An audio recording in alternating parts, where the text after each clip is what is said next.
준주성범 제3권 내적 위로에 대하여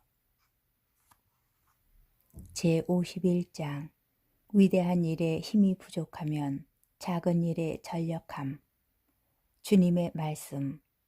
아들딸아, 너는 덕행에 대해 항상 열렬한 마음으로 매진할 수는 없으며 또 고상한 관상기도를 언제나 계속해 나갈 수는 없을 것이다. 사람은 원죄로부터 오는 부패한 인성을 갖고 있기 때문에 어떤 때에는 낮은 데로 내려가서 실증이 나더라도 부패한 생활의 짐을 지게 될 것이다. 죽을 육신을 지니는 동안에는 염증을 느끼고 마음의 고통을 느낄 수밖에 없다. 그러므로 너는 영혼을 살피고 천상의 관상 기도에 정진하지 못하게 하는 육신의 짐을 생각하며 탄식해야 한다. 그런 때에는 자신을 새롭게 하기 위하여 다른 일을 하고 좋은 행위를 하면서 내가 올 때와 하늘로부터의 방문을 기다리는 것이 좋다. 또 내가 너를 다시 찾아와 모든 근심 걱정을 없애줄 때까지 현세의 기양살이와 마음의 건조함을 참고 견디는 것이 좋다. 나는 내 모든 수고를 잊어버리게 해줄 것이며 마음의 편안함을 누리도록 해줄 것이다. 성경의 풀밭으로 인도하여 마음껏 내 계명의 길을 걷게 해줄 것이다. 그때 너는 장차 우리에게 계시될 영광에 견주면 지금 이 시대에 우리가 겪는 고난은 아무것도 아니라고 생각합니다. 라고 할 것이다. 제52장 위로보다 벌받는 것을 마땅하게 생각함. 제자의 말. 주님, 저는 당신의 위로를 받기에 부당하고 당신께서 제 영혼을 찾아주시는 것도 너무 죄송합니다. 그러므로 아무런 위로도 없이 저를 불쌍하게 내버려 두시는 것이 당연합니다. 제가 바닷물만큼 눈물을 흘릴 수 있다 해도 당신의 위로를 받기에는 합당치 못합니다. 저는 당신을 심각하게 모욕했고 많은 일에서 잘못했으니 매를 맞고 벌을 받는 것 외에 다른 것이 없을 것입니다. 그러므로 당신의 공정하신 잣대로 판단하신다면 제게는 아주 작은 위로조차도 받을 자격이 없습니다. 그러나 인자하시고 자비로우신 하느님, 당신께서는 당신 종에게 그의 공로 이상으로 또한 사람의 판단 이상으로 위로를 내리시고자 또한 자비의 그릇에 당신의 풍성한 선함을 보여주시고자 당신의 구원 사업이 흐트러지지 않게 하실 것입니다. 당신의 위로는 사람의 말과는 전혀 다릅니다. 주님, 제가 천상의 위로를 받을 만한 일을 한 것이 무엇이 있습니까? 제가 잘한 것이 있다고 기억하지 못할 뿐더러 저는 어느 때나 악습에 기울어지고 회개하는데 항상 게을렀습니다. 이는 너무나 분명하여 제가 부정할 도리가 없습니다. 제가 다르게 말한다면 당신께서는 즉시 거슬러 일어나실 것이며 그리하면 저를 변호해 줄 사람이 하나도 없게 됩니다. 제 죄악으로 말미암아 지옥의 영원한 불 말고 제가 벌어놓은 것이 무엇이 있겠습니까?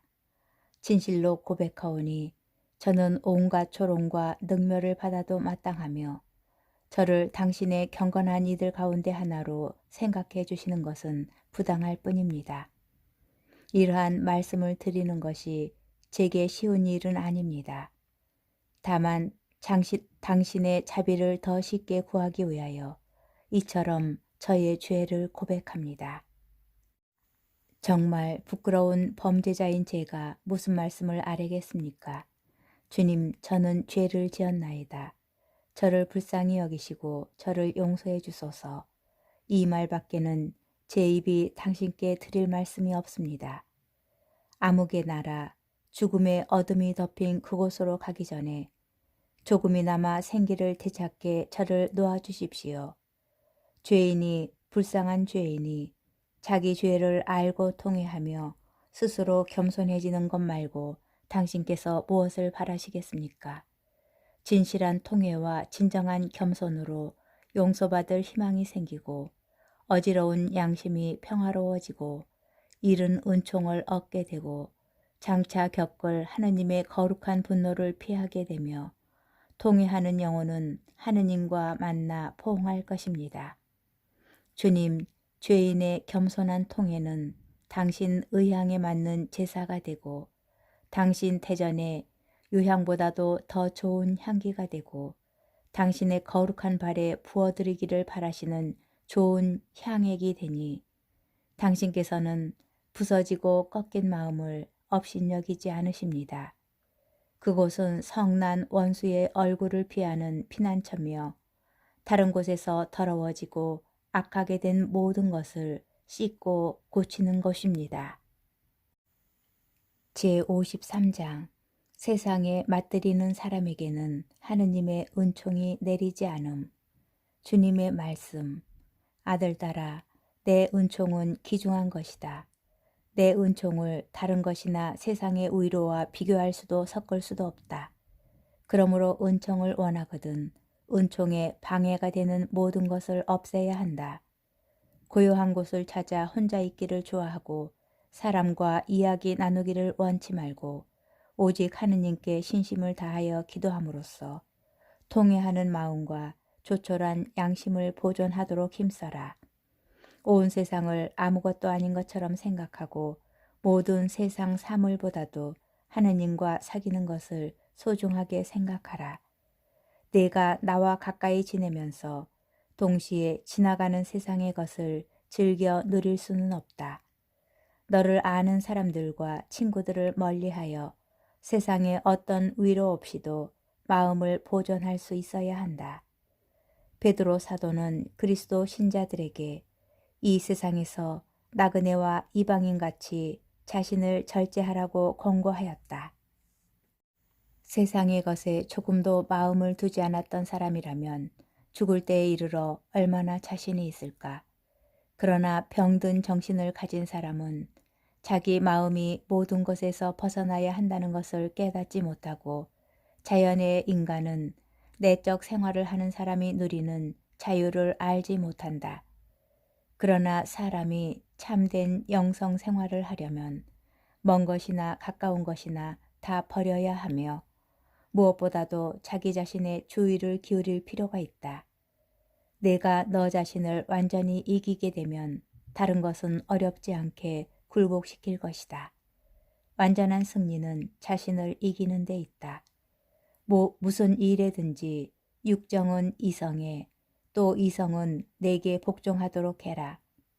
자기 육정과 이성을 다스리는 것이 진정으로 자기를 이기는 것이며 그런 사람이야말로 세상의 주권을 잡은 사람이다.